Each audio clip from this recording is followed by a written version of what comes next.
Good morning. My name is Brian Powers, and I'm an interviewer for the Veterans History Project for the Library of Congress. And today, we are here in Cincinnati, Ohio on August 16th, 2013. And today, we're going to be speaking with Harry F. Brooks. Mr. Brooks, thanks for doing this interview. It's my pleasure. Well, usually we like to start out in these interviews and ask you, where were you born? All right. I was born in Warren, Ohio, but there is a tale connected with that. My father worked for a railroad in Harrisburg, Pennsylvania. My mother was a cook in a boarding house at a small town south of there known as Pine Grove Furnace. My father decided that his fortune lay in California, so he and a friend got on the train and headed toward California. They got as far as Warren, Ohio, and ran out of money. So they decided to get off and work in the steel mill and the railroads and to get some more money. But that never came out to anything. He stayed there.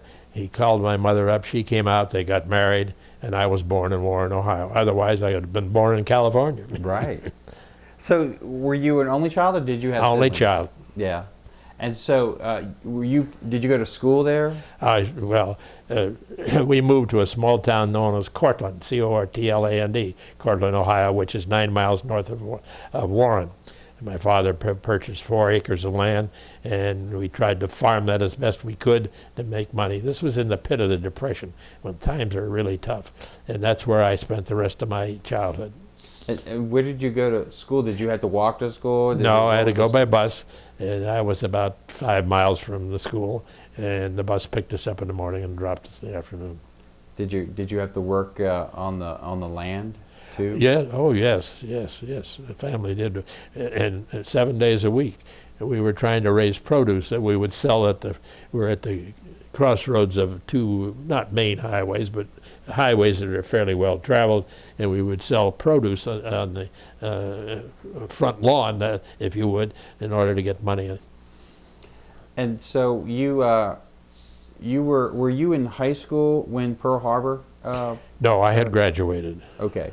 So what were you doing when you graduated high school? Well, I worked in the family business. By this time, my father was running a poultry business in Warren, Ohio, and I worked part-time there. It's something I wanted to do. And I told my father one day, I don't want this business. You do what you want with it. And he decided to retire, so I went to work for Nichols Bakery, who out of Navarre, Ohio, and ran a bread route out of Cortland in that area. And that's where I was when Pearl Harbor occurred. Do you remember the day? Do you remember what you were doing? I was visiting my girlfriend in Johnson, Ohio. I was driving back from that on Sunday afternoon, and I was listening to the radio and heard it. And at that time, do you think you were going to join up? What were your I thoughts? was. I went into the Navy recruiting office. Of course, I was just 19, I think. Maybe I was still 18. And I had to get the permission of my father. And so I had to take that document back and get it signed, and went back and then went through the eye test and that kind of thing, and told that they'd call me whenever they were going to send a draft to Cleveland. You have to realize at that time they were overwhelmed with people, just literally overwhelmed. And so shortly after January, I think January 6th or January 10th, somewhere along there, I got called, went down to Youngstown where I had joined the Navy, put on a bus with a bunch of people, and went up to Cleveland and spent all day going through the routine. An interesting little incident that always sticks in my mind.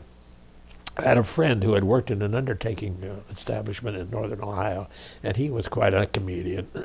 So when it came time to be swearing in, well, they didn't swear you individually, they did it in groups of 25 or 50, and you were told to hold up your hand and say, swear to protect the Constitution of the United States and so forth. And after that was over, my friend, this comedian, went up to the officer and said, "Sir, I don't think I'm in the Navy. I didn't hold up my hand."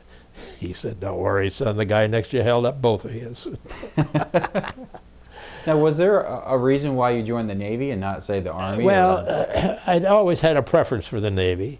I don't know, it's just, I could have joined the Marines, I could have joined the Navy, I could have joined the Army. I had no exposure to the Army. In and around where I lived, there wasn't an Army base. There was one at Ravenna, Ohio, but I didn't get into that. It's just something that I decided that that's what I wanted to do. So after Cleveland, where did you? Then they sent. I had a couple of weeks leave, and when that was over, I was tasked to go to Navy Pier in Chicago, which, if you know what it is, it's a huge pier. It sticks out in it. They were running an aviation machinist mate and an aviation metalsmith school there, and I spent 6 months there. We really were building the school as we went through it because they didn't have the facilities. And at the end of that, then I was sent to gunnery school in Pensacola, Florida, where I learned to disassemble a 30 caliber machine gun, which we used on the aircraft. And when I left there, I went to San Francisco into what was called a receiving ship, which is just a receiving place for people who's came out of the Pacific and were, like myself, came out of schools. I spent a little bit of time there. An incident that connected with that was fun. I and another fellow, I was 5'5.5". He was 5'3.5". So we're pretty small people. We're running a shore patrol in San Francisco down on Turk Street, which was about the worst place in the world. We were stuffing drunken sailors into taxis. One night we came out and there was a huge sailor. He must have been 6'5" or more. He was drunker than a skunk, and he didn't have any money. So what are we going to do with him? My friend, Tom Booth, takes his white hat off and walks around to the traffic on the sidewalk. All right, he said, let's have some money. I want to get this sailor back to his base. We connected enough, stuffed him in the taxi, paid the taxi off, and sent him to his destroyer base, wherever it was. Well, I wanted to, before we got you on the West Coast, but yes. Before then, did you train at Great Lakes? I know a lot of Navy Oh, yes, people. I went to Great Lakes from Youngstown, from Cleveland after we were processed. I can't remember when my bus or train, but we arrived up there. How long were you training in Great Lakes? A month. Now, did you... roughly a month and maybe 5 weeks. You were doing they were whipping you in shape. Right. You get your uniforms, you get all of your shots, and those were, I can remember we got a series of shots, one a week it seemed or so. I remember one night in the barracks where I was living in the one that had hammocks in, which the Navy used before World War II, and we were about 3 feet off the floor. We experienced a bunch of broken bones and sailors down onto the floor. But the shots had an effect. I remember one night looking out over the area of the room where I was, everyone was laying on the floor because he was so sick, and they had doctors in trying to alleviate the problem. Mm-hmm. And then I went from there to gunnery school in Pensacola, Florida. Now, was there any point that I know eventually you got assigned to this unit that we're going to be talking about, yes. But were you tested in a kind of way that sort of moved you towards that direction? Well, when I left Great Lakes, we all took a battery of tests when we got into Great Lakes Training School. And if your ability or intelligence was, you got assigned to schools. Otherwise, you were assigned to a ship or to a station someplace. Mine was high enough. That's the reason I got into aviation machinist mate school. And then thereafter, I got gunnery school in Pensacola, Florida. Went from there to San Francisco and went then down to San Diego to join Fleet Air Photographic Squadron 1. But meanwhile, I took the test. When I got out of Navy Pier, I was third-class petty officer. I took a test in San Diego and made second class. In fact, I and another fellow out of 300 people were the only ones that made it. So I don't know. I guess I had the ability to take tests. Right. So last time we got you on the West Coast. Yes. And you're taking care of some drunk sailors and things. And, yes. But that's in San Francisco. Now you're in San Diego. San Diego, which is a Naval Air Station. And how long were you in San Diego? Well, let me see. I'm not sure just when we arrived there, but we left there on March 3rd of 1943. So I would suggest that maybe I was there a couple of months, maybe longer. What we had was 4 or 5 aircraft. As I said, the Navy didn't want to use their PBYs. They just weren't good for reconnaissance. They weren't armed, and they had no armor. Can you explain a little bit about that airplane? Like Yeah, what was it well, like? it was a flying boat. It had 2 engines. It had been around for, it's a great aircraft. It had long range, but it had no protection. You can have a reconnaissance squadron with aircraft that never get back to a home base because they got shot down. So we were waiting for the aircraft to be assigned to us, and they assigned to us Army B-24s, 4-engine planes with a bow turret, a belly turret, 2 side turrets, a top turret, 2 side lower guns, a top turret, and I flew the tail turret. Mm-hmm. And so we trained on those a while, and then the air crews took those out to the Pacific, while the balance of the squadron, including myself, got on board a old French fruit express, USS Rochambeau, big as the worst bucket in the world. It went 31 days crossing the Pacific. And then they decided they couldn't go to Guadalcanal with that Rochambeau. It didn't have enough protection. It had a 5-inch gun on the tail, and a 3-inch up front, and they were afraid it would sink. We had 5,000 people on board this thing. Right. So they took us to New Caledonia, and from there, I was there a month or so. They loaded us up on an attack transport, Crescent City, and went to Guadalcanal. Before Guadalcanal, what were you, for that month you were in what were you doing? I was in New Caledonia, Yeah, where we were staying in a Liberty ship, if you know what that is. It was produced by Kaiser during the war. There were thousands of them. Mm-hmm. This one had been torpedoed. It had a hole big enough to drive a truck through, but they towed it back and moored it at the dock, and we were living on board it. Meanwhile, we were converting it to serve as a barracks, tearing out partitions and that kind of thing. And then when time came when they were ready to take us to Guadalcanal, we got loaded on this attack transport and went up to the Guadalcanal. So when you were there on this this ship for about a month or so, did you go to shore much? Once or twice. It was not very good. The 2 or 3 problems were just thousands of Army, Marines, sailors. The towns were small. They were really Vichy French, and they were nasty people. So you could go over there and look around and get something to drink if you wanted it. You had to be careful what that was. I went over twice, and it's just not something I wanted to do. Right. Now, in Nomia, where we were, there was a French prison, and I got a chance to go through that.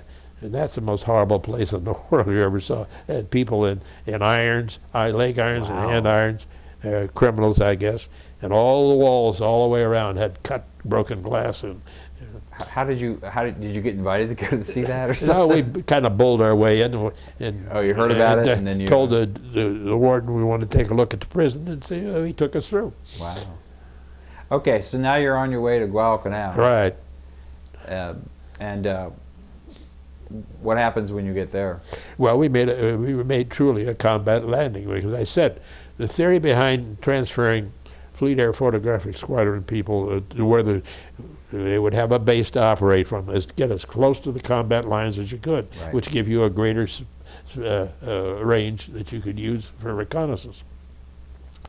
I don't know, I guess, well, I remember we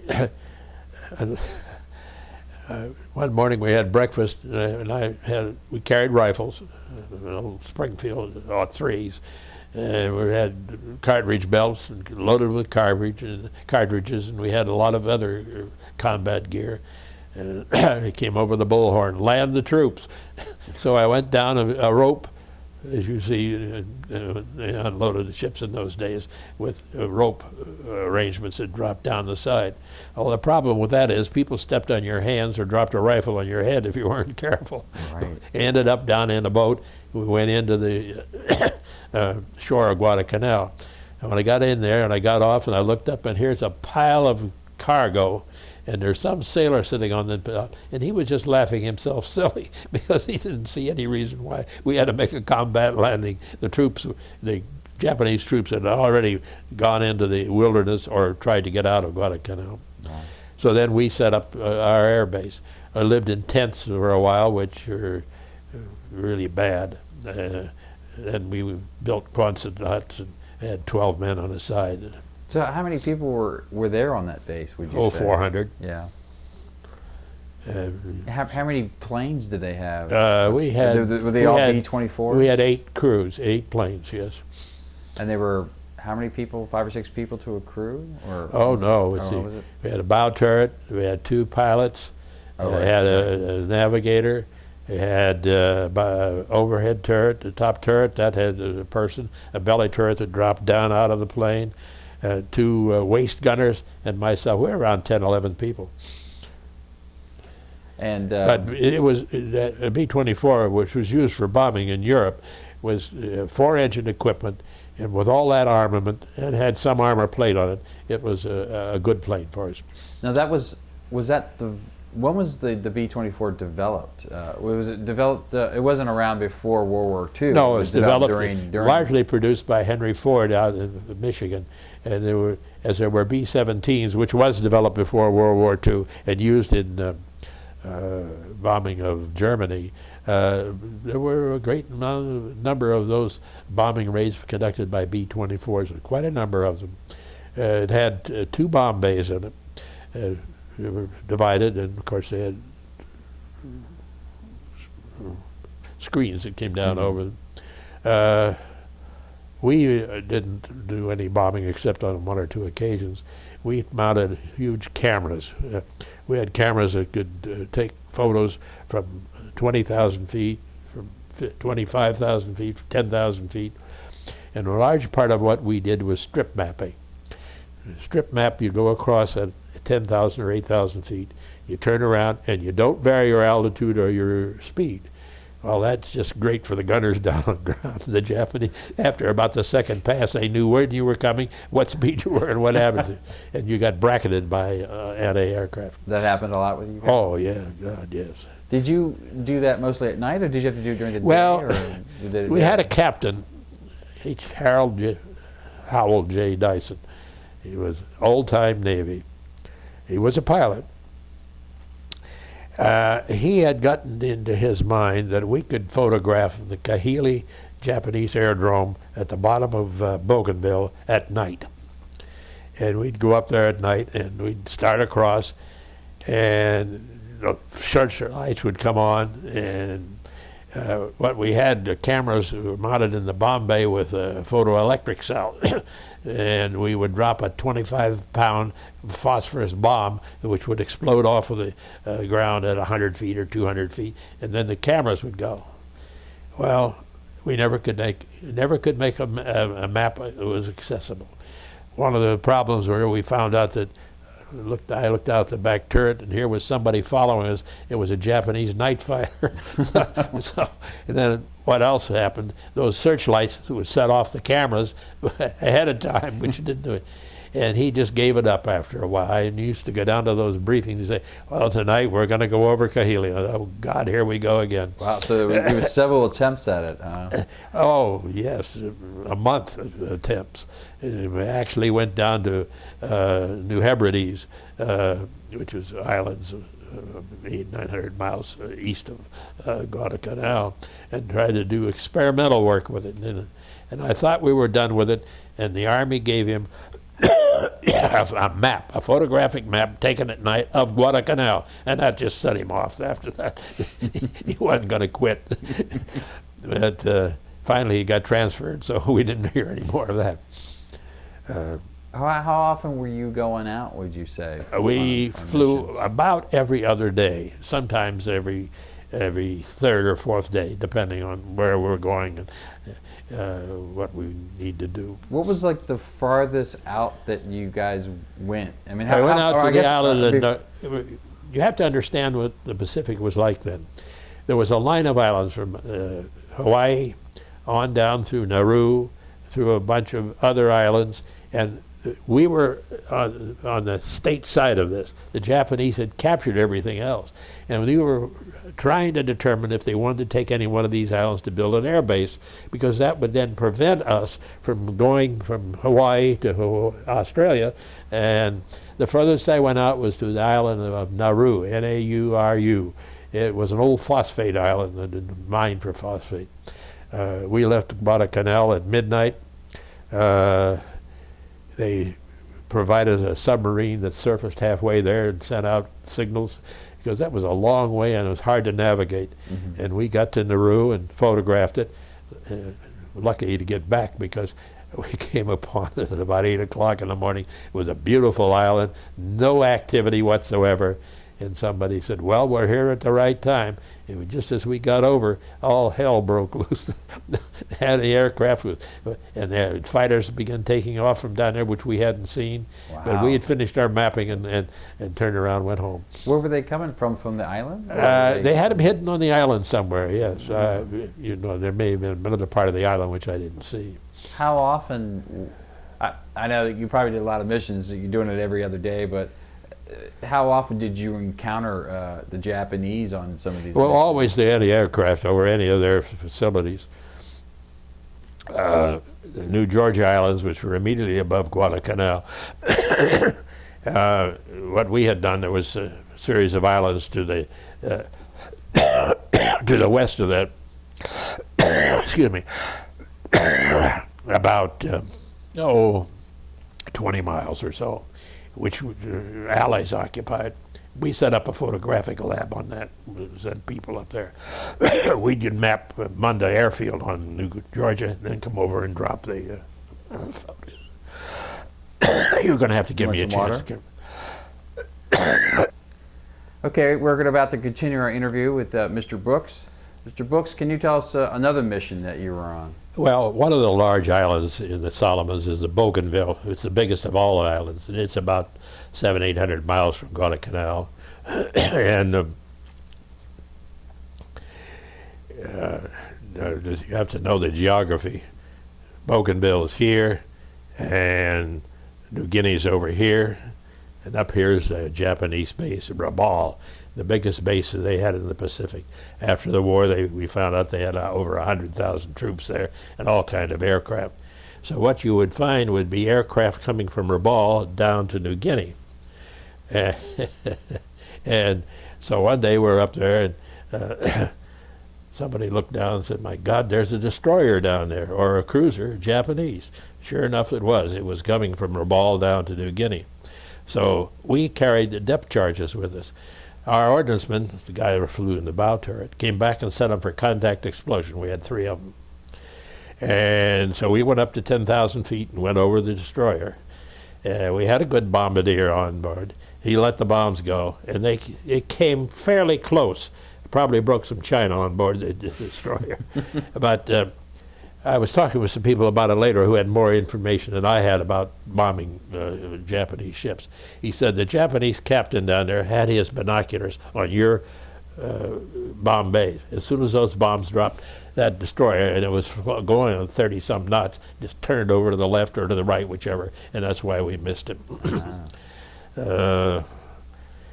We were told when we flew up in that area that if we were shot down, to make for Empress Augusta Bay, which was halfway up Bougainville, because on November 1st there were going to be a landing there, and there was.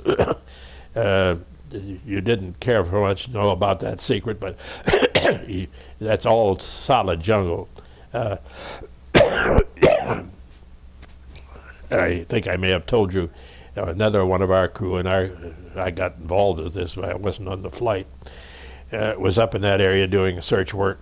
And here came a 2-engine plane out of what would have been Buka Passage, which is another Arab-Japanese base. Excuse me. You better give me another break here. Okay.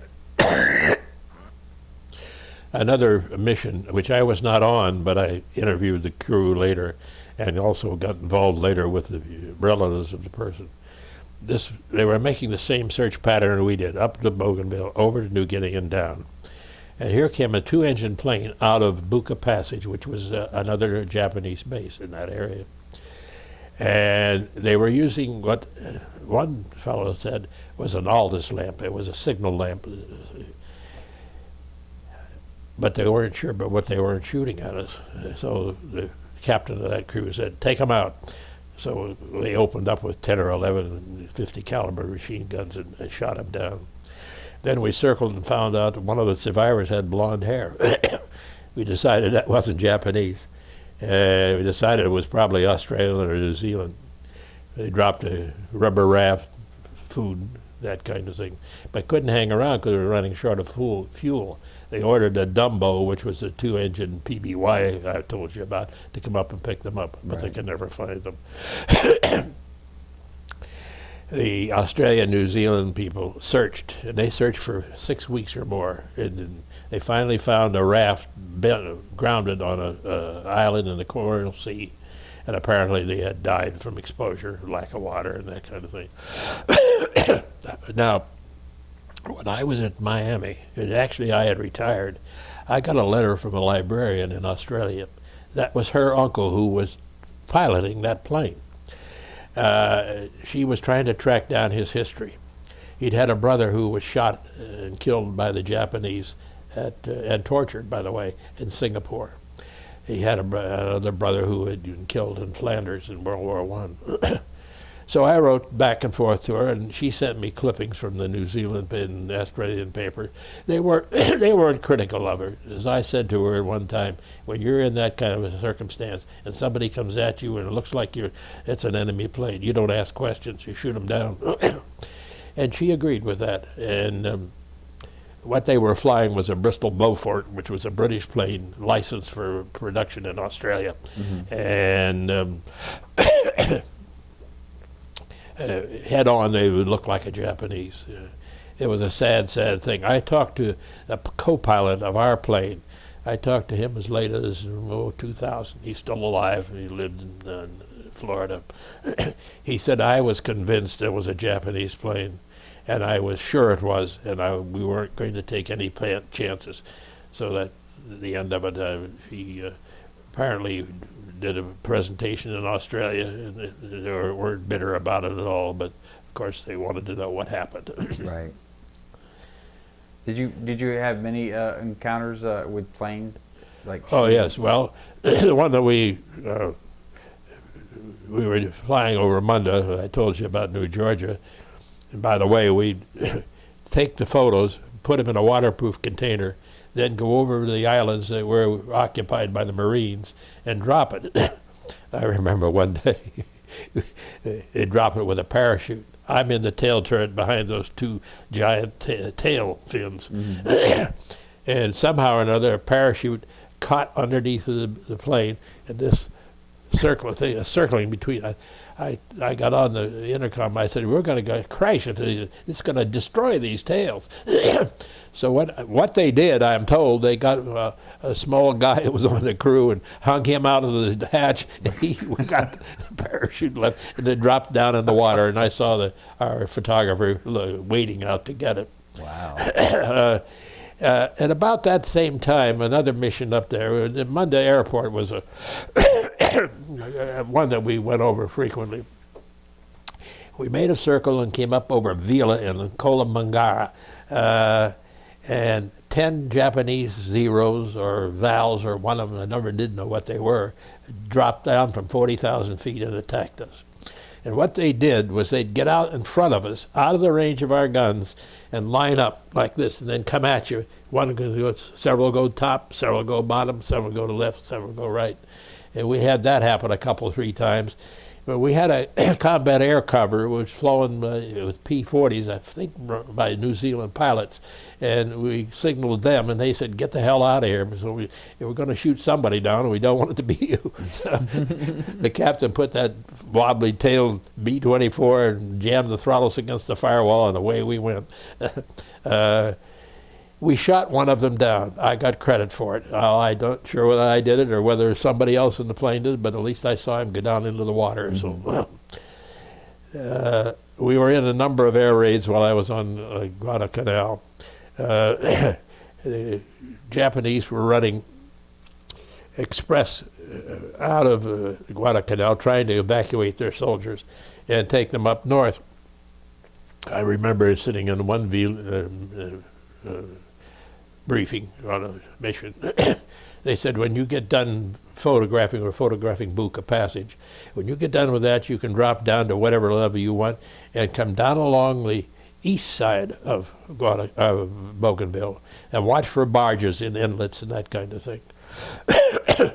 And you can rake them, kill them, sink them, whatever they are. Mm-hmm. Some smart guy there stuck his hand up and said, "Sir, there are natives in those villages."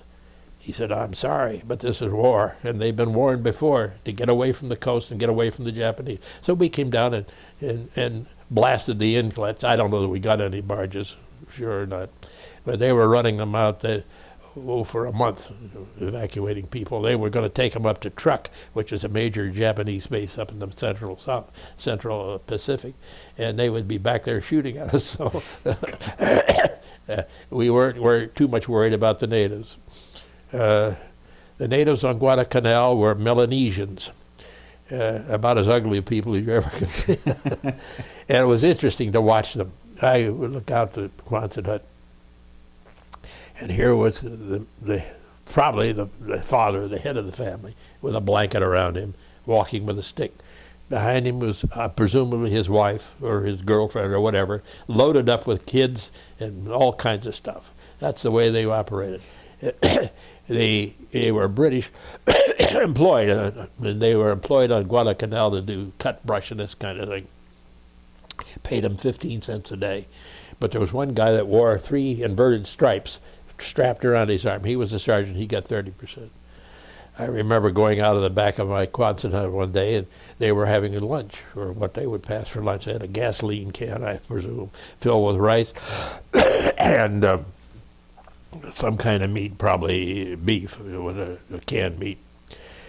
And here was one of my friends sitting there eating with him. I said, "What in the hell are you doing?" He said, "Well," he said, "they're eating these big white grub worms, and I just want to see what they're like in case I get lost out of this jungle." I said, "You're crazier than you know, a bed bug." And the only other amusing incident you might be interested in, there were 12 people on a side in the quads, a total of 24. I was in, well, I don't know what direction it is. I was halfway up, sitting next to a second-class mech that I knew had been in the Navy before. He said, "Watch this." Down at the end, we had a first-class photographer, been in the Navy quite some time. Used to call him Kanaka, which is a statement for a native of Hawaii, because he used to go down to the beaches in Hawaii and romance the old ladies. Give me a break. We were in the Quonset hut, and this first-class photographer had been in the Navy sometime. He was out at the end, and he slept most of the time when he wasn't flying. It seemed like he was asleep all the time. So my mech friend was sitting there. He said, "Watch this." He opened a box, and he had a grenade in it, but it was painted yellow. It was a practice grenade. And he got up and he began to complain about the service, about the war, about the captain, about anything you could think of. He said, "I'm just tired of this." He pulled the pin out of that practice grenade and threw it down on this guy's bunk. And I swear to God, he went out the door without opening the screen door. He went right through it and landed 20 feet out. Oh, was he upset. But it was that kind of thing that you did to pass the time. Well, I was going to ask, when you weren't on a mission, you had some downtime. What was some of the activities? That was one of them. I mean, and one of them about the guy eating the grub worms. I guess you were, you're kind of got in these Quonset huts, but you're basically in jungle, right? Oh, yeah, sure. We had cleared most of the area. I'll give you another one. I and three friends, decided to go up into the Mount Austin, which was the central of the mountain, in which there were Japanese who had fled up there. We weren't going to go all the way up, but it had rained, and the Malimbo River that we were going up was flooded. We got up quite a ways, and they said, "We better go back because we're getting too close up here, we'll get shot." I had picked up some green coconuts. They were about that big. I had one in each hand. So we're standing there by the river, and it's flowing at a high rate of speed. And down came a log, and one guy pulled it in. It was water soaked. So I and this friend said, we'll get on it and ride down. The other two were smart enough not to. We got on the log. We went maybe 20 feet and ran into a projection of grass or brush that had collected by the flood and hit it and turned the log over, and I went down. And I went underneath that projection. And I said, this is it. I'm not going to make it. I got down as low as I could and up. I didn't break it. I hit the projection. I said, I got one more chance. So I went down, and I headed out the opposite way and gave as much as I could do, and I broke the surface. Here are my friends laying on the projection. He grabs me by the shirt to keep me from running down the stream. Wow. But I still had those 2 coconuts. Did you have that? You asked what we did in our spare time. Well, that's adventurous. Well, yeah, I nearly lost my life as a result of it. I guess you didn't tell your commanding officer. Oh, no, we didn't tell him anything. Don't get me wrong. The commanding officer, Hal Dyson, was good. He made commander. He had been lieutenant commander. They transferred him to Pat Wing 14 in Hawaii. From there he was assigned to the USS Bunker, and he got damn near killed in a raid by kamikazes on the bunker.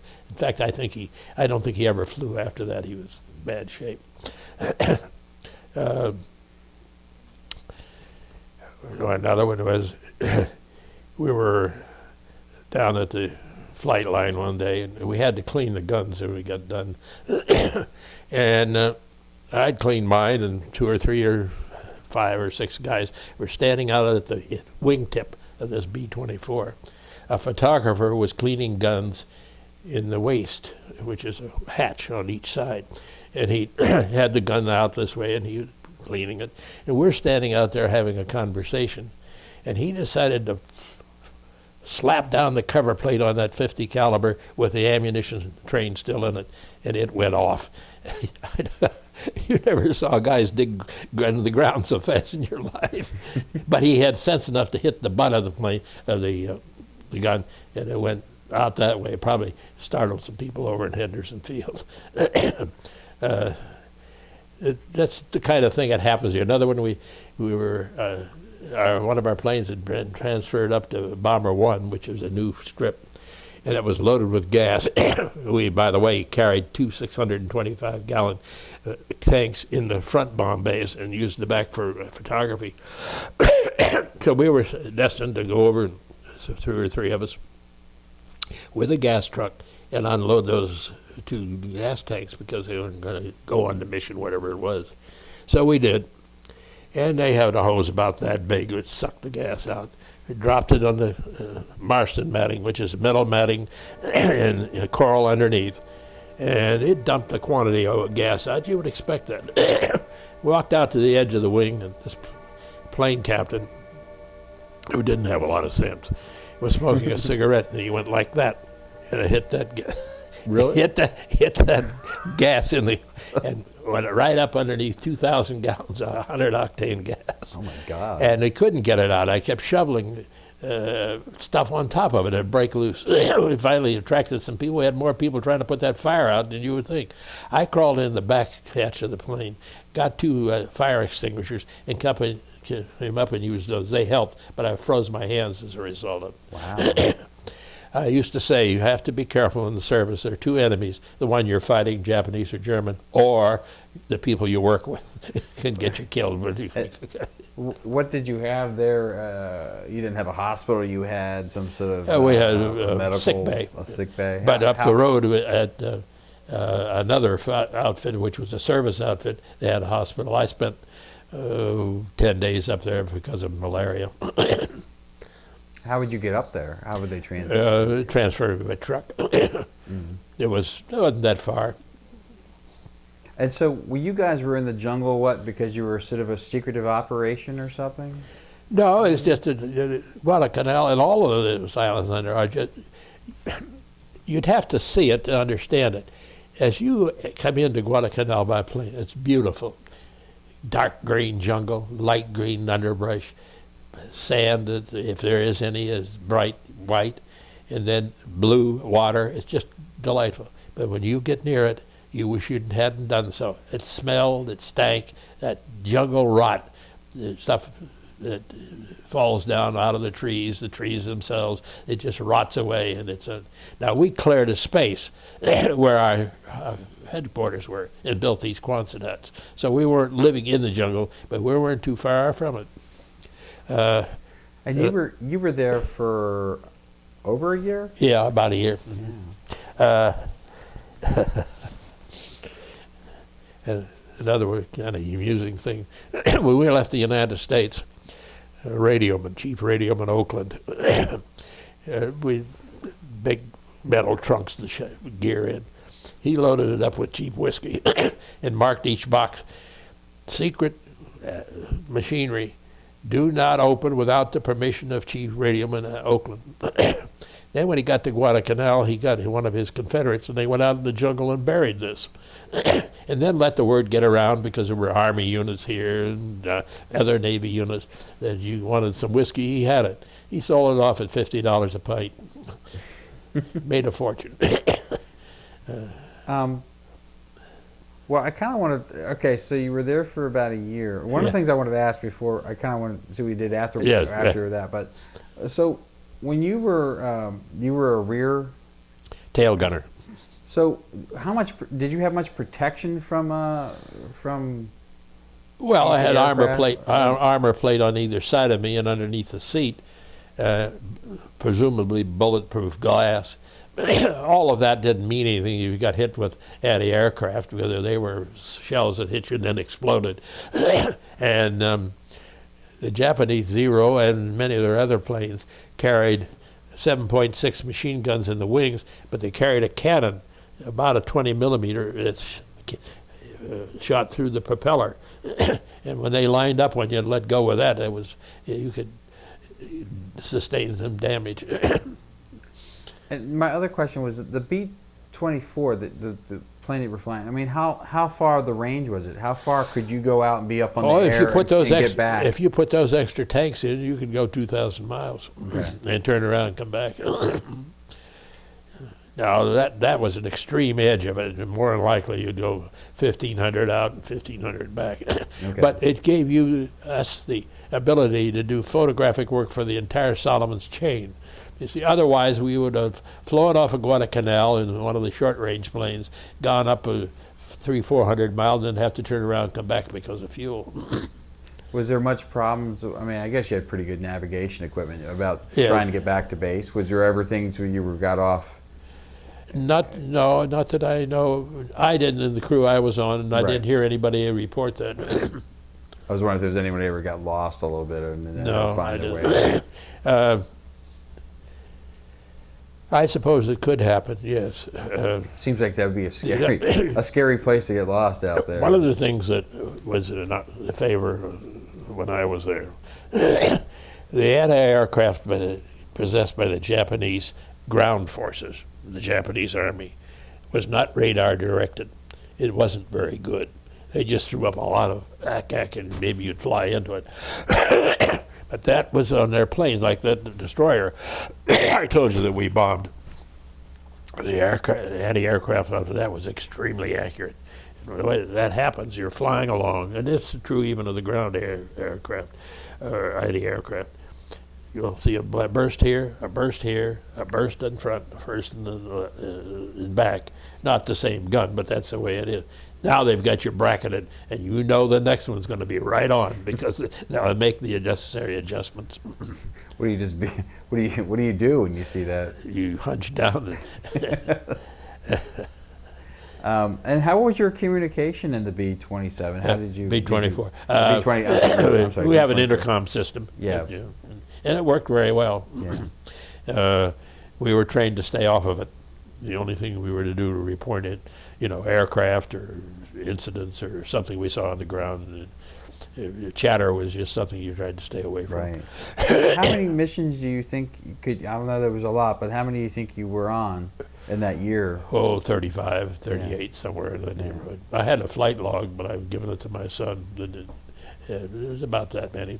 And okay, so after Guadalcanal, after about a year of that, what happened? Where did Well, it go down? that's 'Cause when the this- Navy began to rake out the fleet for people they could send to colleges and universities under the V-12 program. This was it's about 1944 then. Yeah, 1944, and that's when they started training a great number of people to be commissioned. And so I guess maybe 10 or 15 of us, not all from our squadron, but from other squadrons and from other parts of the Pacific, had gathered at Guadalcanal to go back to the States. So they got us together and they said, all right, now you go out here and get on this ship, whatever it was. And it was an old tramp that you wouldn't believe, and a lieutenant commander in charge of it, and he lined us up and he said, now we got to go to New Zealand and pick up water. Then he said, we may get to the States within about 40 days. Well, all of us had 45 days delayed leave, which meant you had 45 days on your own, and then you had to report to San Diego. So we were sitting there commiserating that we're going to spend our 45 days on this tub. And in the bay at Guadalcanal that night came the Lurlin. There were two ships, the Matsonia and the Lurlin, and they were luxury cruise liners that went between Hawaii and the United States. The first time that the Lurlin had come up that far, because they had no protection. They transferred us on it, and we were 15 days. We got into San Francisco because it had a high rate of speed, and we sat at tables and were served by messmates. It was a fine crossing. I was going to say, what was that feeling like? I said, I have fallen into it, and I'm glad I did. I got a hold of the pharmacist mate in the squadron. I said to him before I left, I said, now, Ski, I'm going back to the United States, and I got 45 days to leave. Now, I don't want to be down in bed with malaria. I'll fix that, he said. He brings out a plastic bag of quinine, which was very difficult to get in those days. He said, now, you take 1 or 2, 3 of these a day. And he said, you won't have a relapse in malaria. He said, you'll be a zombie because you'll be out of here. Well, I was until we got to San Francisco, and then, of course, I didn't take any after that. Yeah. And I've never had a recurrence of it. Well, what did you? Okay, so you're back stateside. So where do you end up at? Well, I went home for the balance of the leave, then reported to the Marine base in San Diego for assignment to a college. I was assigned to the Illinois Institute of Technology, which I think was affiliated with the University of Chicago, and we were at 53rd and Drexel. And it was an engineering course, which is what I wanted to be. I wanted to be an engineer. But I suffered from the fact that I went to a small high school, small school period. Didn't have the math background. And I was thrown in with Navy fellows who had 4 years of math, and actually using the textbook they were using in this course. And it's just beyond me. I was getting by, but only. And so I and a few others made applications to be transferred to some business school, and we would go in the supply division of the Navy. And that's when I got transferred to the Wharton School. It was the best thing that ever happened to me, because then I could handle that material and handle it well, because I didn't have the mechanical background to do engineering. Okay, so what happened at that? You get assigned to do that, and then what were you? Where was it? Were you still on the West Coast doing that? When I got assigned out of Marine Base at San Diego, Oh, right. I You're went in to Illinois. Chicago, You're in and I Illinois, spent a year there. I'm sorry, right. Or Okay. about a year. Yeah. And that's when we asked for a transfer to a business school. And there were half a dozen in the United States we could have gone to. But they chose to send us to the Wharton School of Finance and Commerce. So when you were in the Wharton School, was that about 45 at that point? 44, middle 44, or end of 44. And I stayed there until the end of the war. Now, wasn't there? You were in the military as the war's winding down. Europe's that's over, but there's still Japan. Was there a possibility you were going to be heading to Japan? Oh, sure. If I had finished that course, I couldn't have, because the war was ended. But had I would have been assigned to go to That's invade why they were Japan. grinding out this many officers. They expected to lose 1 million people, and I'm sure that that would be about 200 to 300, maybe 400 officers, and they didn't have them. And so I stayed there, and then the war got over, and I left. So you got out of the military pretty much after World War II, you know, After in World War August II, of yes. 45. After World War II was over. After the Japanese surrender. And so, okay, now you're out of the Navy. Yeah. So did you know what you wanted to do next? Well, I was teaching at the Wharton School, and I wanted to teach in marketing, but there wasn't any opening. I told you I went in the insurance department and taught there for a year. By this time, I had a daughter and a family, and I was making the grand sum of $2,200 a year. And even though times were not that good, I couldn't live on that with that family. So I went back home. I resigned and went back. And my father was getting ready to wind up the poultry business, and I didn't want it, but I stayed there. And then finally, got to work. Called back to Philadelphia for, I told you this, professional designation in the insurance business, since I had an insurance background, and moved back to Philadelphia and stayed there until, I guess until 1969. And Oh, so you were in Philly for some time. oh yes, and then I transferred to Alpena Community College in northern Michigan. I spent 5 years there. And from there I was recruited by Miami to go in their business department in Miami. So when did you start teaching at Miami? You know, That would have been about 75, and then you retired from there. 1988. Okay, so you were there for almost 15 years, Yes, yes. I guess. Well, one of the things I wanted to ask was your wife. Where did you meet her? Oh, my wife and the mother of the two children we had, I had known before World War II. I had taken her out several times, but there wasn't anything. She was from your. She You were did, from the same. We hometown? wrote to each other occasionally when I was in service. But she was from your hometown. Oh, it was, well, a nearby small town. Okay. And then when I came back, I looked her up because I didn't know anybody else.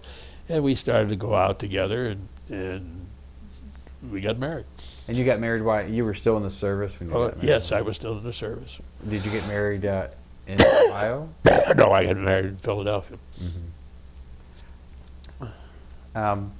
So did your training that you got in the military? Did you feel that was useful for your post-military career? Like, Well, now, the collegiate education I got in the service that I've described to you was a standard collegiate education. It wasn't military-oriented. There were some of those people who were known as ROTC, Reserve Officer Training Corps, that got military training as well as the academic subject. But I didn't. I know a number of us didn't. However, it was kind of strange. When the war wound down and ended, I got transferred to ROTC for a month. And then from there, I got sent to Toledo to be discharged from the Navy. Well, one of the things I wanted to ask about was at some point, now I'm interested in how this came about, you started doing a kind of a oral history. Oh, well, I was in touch with only one person that I had served with. It was a fellow by the name of Frederick J. Fox who lived in San Francisco. He and I had been good friends in the Gaudalcanal, and he worked for a dry cleaning company. And I eventually, when I started to travel, I'd visit with him. I got contacts with other persons, but not a lot. And I sat down and said to myself one day, well, these people are going to die, and all of us are, and this is material that somebody ought to record. So I started. And one thing led to another. I got another fellow. I've made each of them, what you see in there is their recording. They recorded that on a tape and sent it to me. Now, I had to edit it somewhat because they weren't grammarians and stuff that you I think you got the book right next to you right there. Yes. Can you hold that up? Yes. So how long did this project take you to put it together? Oh, I suppose it's almost a year, maybe slightly less. My wife was an editor. She was very, very good at this kind of thing. Can you So- hold it up just a little higher? Yes. A little higher. There you go. That's good. This is a, So you recruited your wife in the project too? what did you say? You recruited your wife? Yeah, well, she said, I would write, somebody send me a tape, and I'd produce it on 2, 3, 5, 10 pages, whatever it was. And I said, here's a tape from so-and-so. Oh, she said, that won't do. she didn't change the meaning of it, but she changed the sentence structure so it made more sense. Sure. So you were saying about the cover there? Yeah, that is the emblem of the squadron, the Fleet Air Photographic Squadron 1, or VD1 as it became known. And how did you go about trying to find people that were part of the Well, I squadron? just went from, I would locate a fellow in Kansas, and I say, well, do you know anybody? Oh, yeah, I see so-and-so and so-so. I'd write to him. Some of them would respond, some wouldn't. Then we finally got up to about 25 or 30, and we began to hold reunions. We started, I think, in Pensacola, Florida, and then we had them on the West Coast, and that would generate more people. And that- when did you start that? Do you remember what year? Well, let me see. I'd say about 1980, 85, somewhere along in there. We worked on it now and then. So you started when did you guys start doing reunions, you think? I guess in about 1990, a little, maybe 1988, and along there. Yeah. We held them on the East Coast. The last one we held was at the Air Force Museum up in Dayton, Oh. and it was quite successful. They had a B-24 suspended from the ceiling up there called the Strawberry Bitch, and they kindly lowered it down, and all of us who had flown it got into it. Oh, that's good. And I got into it, and I said, my God, this is small. Well, I was going to ask you, I meant to ask earlier, did your plane have a name? Calamity Jane. Do you remember, was there any, do you know if there was a story to that name or anything? No, Or was- I'm not sure who thought that up. It's in that photo I gave you, by the way. Yeah. It says Calamity Jane. Well, are you in touch with it? Is anybody who were in the squadron that are you still in contact with? Well, most of them have died. Yeah. Can I put this down? Yeah. I should also add. I just got a call the other night from one that went all the way through Navy Pier, San Francisco, San Diego, the squadron. He was in a different flight than myself. But he's about the only one out of 2, maybe others that are left. Yeah. Some of these people were older than I was. I went in at age 19. Some were 21, 22, 23. Yeah. So I'm 91. You can see where they are. Yeah. Well, I was going to say that we have that book. You gave us a copy of Sure. here, and so we have a copy in our collection at the Public Library of Cincinnati. Oh, good, So good. I anybody think who's I hearing- probably sent it to you, and I may have sent it to some other institutions. I don't remember. I just thought, well, there's enough work gone in, there's enough information in here, not mine alone, but of other people, that ought to be preserved. Because Yeah, and it's not really a part of what a lot of people think when they hear World War II. So it's interesting because it's a different aspect about the war that I don't Yes. think is as well known. Now, I had enough material to produce one for VD3 and VD5. Now, the understand is that after I left Guadalcanal, the flight crews and I guess some of the ground crews left in March or April and came back to the United States and went into various squadrons, VD3 and VD5. Many of whom worked Iwo Jima in that area. And I had recordings from them, but it got away from me and I Yeah. just couldn't do it. Well, we're almost out of time, but I just kind of want to ask you one more question. Anything you want. The squadron, what do you think it's?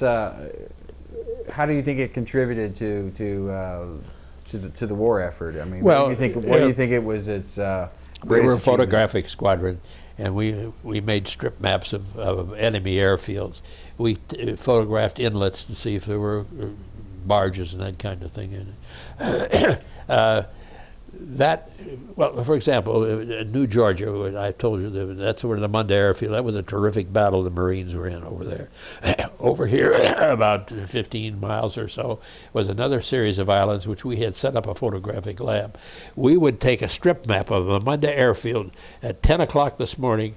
We would drop that, and they'd have it in that photographic lab by 11 o'clock. Maybe a little later. They'd produce prints of it and hand it to the Marines, who had 155 millimeter artillery, and they'd be shelling the aircraft. And that's important intelligence. You know, you can fire off a rifle, or you can fire off a piece of artillery if you don't care what you hit.